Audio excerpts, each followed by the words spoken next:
आइए इस वीडियो में हम लोग सीखते हैं 1/x का आप ग्राफ कैसे ड्रॉ करोगे और उसके ग्राफ का आप कैसे यूज कर सकते हो।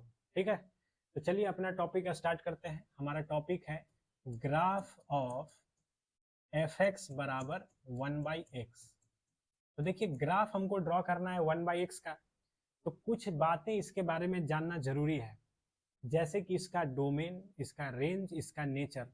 इन बातों को समझ करके आप इसका एक रफ ड्रॉ बना सकते हो।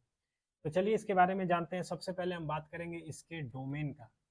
डोमेन का मतलब होता है ये किस तरह का क्वेश्चन ये एक्सेप्ट करेगा। देखो चूंकि ये बटा में है, रेशनल फॉर्म में है, तो रेशनल फॉर्म में हम जानते हैं बटा में शून्य नहीं होना चाहिए वरना अपरिभाषित हो जाएगा।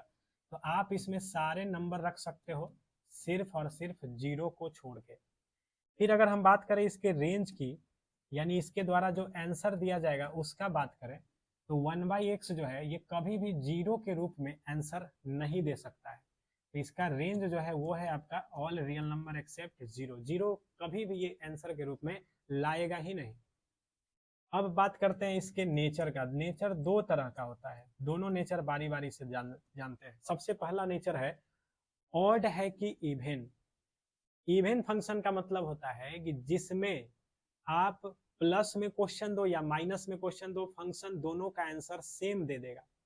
जैसे एक्स स्क्वायर प्लस का भी, जैसे +4 और -4 दोनों का आंसर क्या देता है, एक ही सेम टू सेम देता है। तो एक्स स्क्वायर एक कैसा फंक्शन है, इवन फंक्शन है। लेकिन ये कैसा फंक्शन है, ऑड। क्यों? क्योंकि जाहिर सी बात है, अगर आप देख सकते हो +5 रखोगे तो 1/5 मिलेगा, और जैसे ही +5 के बदले -5 रखोगे तो -1/5 मिलेगा। यानी क्वेश्चन का आप साइन चेंज करते हो तो आंसर का भी साइन ये चेंज कर लेता है। तो इसका जो नेचर है ये ऑड नेचर। ऑड होने से क्या होता है कि इसका अपोजिट क्वाड्रेंट में इमेज बनेगा, यानी या तो फर्स्ट थर्ड में बनेगा, या तो सेकंड फोर्थ में बनेगा, या तो इसमें बनेगा, नहीं तो इसमें। अब दूसरे नेचर की बात करते हैं। इंक्रीजिंग नेचर का है कि डिक्रीजिंग नेचर का है, यानी जैसे जैसे हम क्वेश्चन का वैल्यू बढ़ाएंगे इसका वैल्यू बढ़ेगा कि घटेगा, इसका पता आप डिफरेंशिएट करके लगा सकते हो। तो 1/x को जब आप डिफरेंशिएट करते हो तो 1/x का डेरिवेटिव होता है -1/x²। अब देखो स्क्वायर आया है हमेशा पॉजिटिव, लेकिन बाहर माइनस है यानी निगेटिव। इसका डेरिवेटिव कैसा आया, निगेटिव आ गया।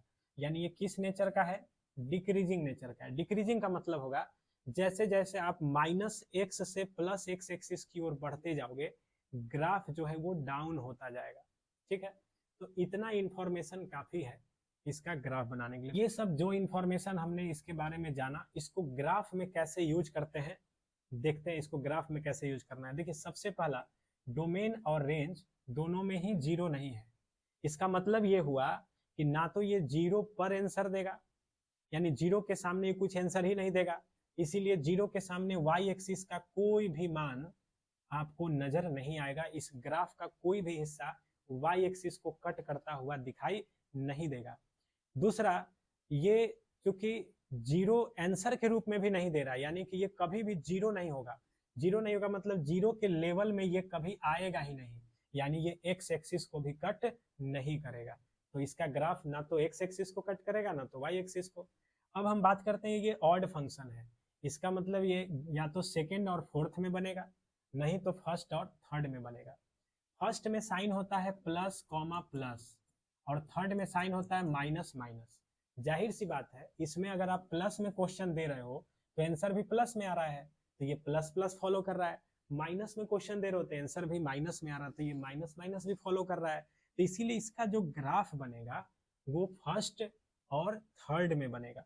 ठीक है, इसके बाद हमने जाना ये डिक्रीजिंग नेचर का है, तो जैसे जैसे आगे जाएंगे ग्राफ क्या होते जाएगा, घटते जाएगा।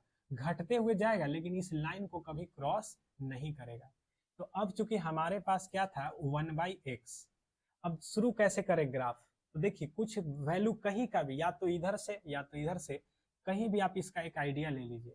सोचिए जीरो पे तो आंसर नहीं दे रहा है, लेकिन जैसे जैसे हम जीरो के करीब आते जाएंगे पॉजिटिव साइड से, तो जस्ट लाइक कि 0.1 रखा, 0.01 रखा, तो वैल्यू उतना ही बड़ा होते जाएगा। यानी जैसे जैसे आप जीरो के नजदीक आओगे हाइट जो इस ग्राफ का होगा उतना ही ऊंचा होगा।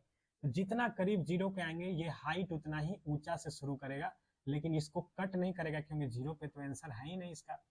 तो कुछ यहाँ से इसका ग्राफ आप बनाओगे। अब जैसे जैसे आगे जाओगे, तो चूंकि ये डिक्रीजिंग है तो हम अगर यहाँ से स्टार्ट कर रहे हैं तो अब आगे जाएंगे तो ये घटते हुए नजर आएगा। तो जैसे जैसे आगे जाओगे ये डिक्रीज होते हुए जाएगा, डिक्रीज करते करते करते करते ऐसे चलते चला जाएगा। जैसे जैसे आगे जाएंगे ये एक्स एक्सिस को उतना ही करीब होता जाएगा, करीब होगा, लेकिन ये कभी भी एक्स एक्सिस को कट नहीं करेगा। अब एक हिस्सा हमको पता चल गया, तो दूसरा हिस्सा चूंकि ये ऑड फंक्शन है तो मिरर इमेज बना दीजिए। फर्स्ट में बना है तो थर्ड में बनेगा, इमेज बना दीजिए इसी का। तो इसका इमेज कुछ ऐसा हम लोग बनाते हैं, देखिए। तो कुछ इस प्रकार से इसके ग्राफ का, अब ये पोर्शन को भी अगर समझना चाहते हो तो आप अच्छे से समझ सकते हो। देखिए 1/x है, जैसे जैसे आप इधर कहीं से भी आप शुरू करना चाहते हो तो इधर आने का मतलब आप माइनस इन्फिनिटी की ओर आ रहे हो। अब सोचो इन्फिनिटी का मतलब होता है बढ़ते हुए जाना। तो अगर बढ़ता हुआ नंबर हम इसमें रखेंगे जस्ट लाइक कि 10, 100, 1000, लाख, तो डिवाइड होकर रिजल्ट उतना ही छोटा आएगा।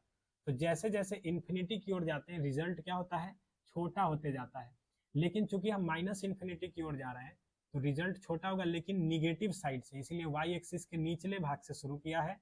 और उसके बाद जब ये यहाँ से शुरू किया है तो जैसे जैसे आगे बढ़ेंगे, क्योंकि ये डिक्रीजिंग है तो घटते हुए चला जाएगा, ये इसको कट नहीं करेगा। तो कुछ इस प्रकार से ग्राफ बनाते हैं हम 1/x का।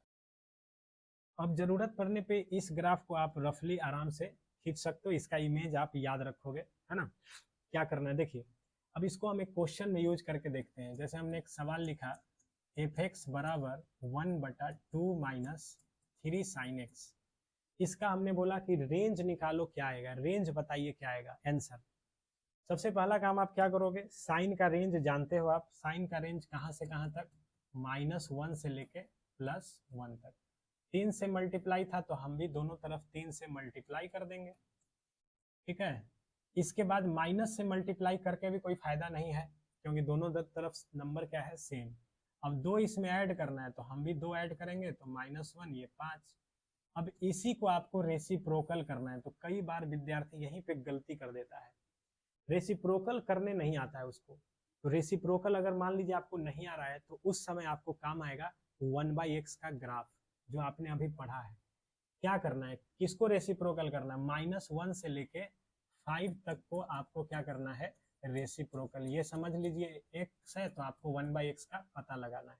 तो क्या करेंगे, हम एक रफ स्केच खींच लेंगे। किसका रफ स्केच खींचेंगे, 1/x का, ठीक है। ये 1/x का हमने अभी पढ़ा है, ये रफ स्केच है, ठीक है।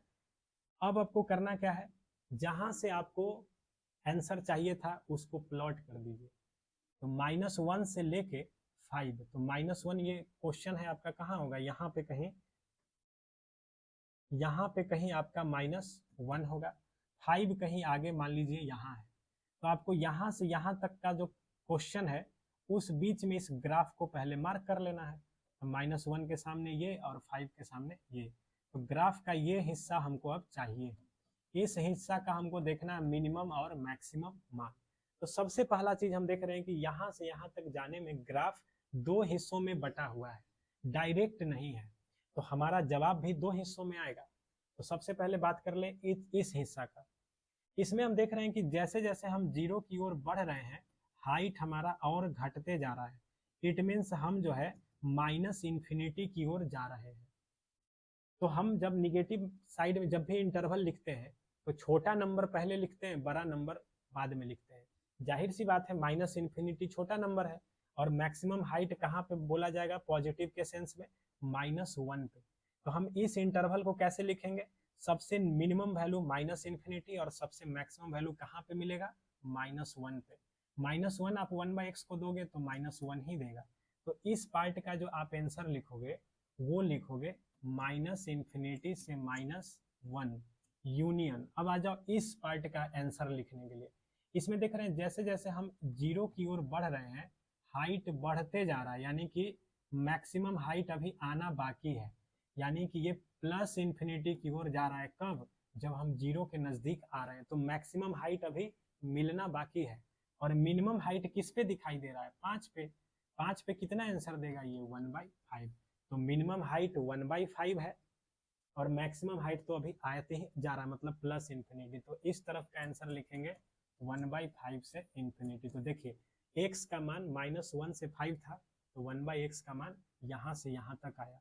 तो इस तरीके से देखिए 1/x के ग्राफ ने इसको हेल्प किया। अब इसी को आप डायरेक्ट भी याद रख सकते हो। क्या याद रख सकते हो? देखो अगर x का मान लीजिए -2 से 10 रहता और आपसे कहता 1/x का मान बताओ कहाँ से कहाँ तक जाएगा, तो अगर इंटरवल में पॉजिटिव निगेटिव संख्याएं दोनों भरी है तो उस स्थिति में क्या करना है, निगेटिव वाले को अलग रेसिप्रोकल, पॉजिटिव वाले को अलग रेसिप्रोकल, पॉजिटिव वाले में प्लस इन्फिनिटी तक चले जाना, निगेटिव वाले में माइनस इन्फिनिटी से शुरू करना।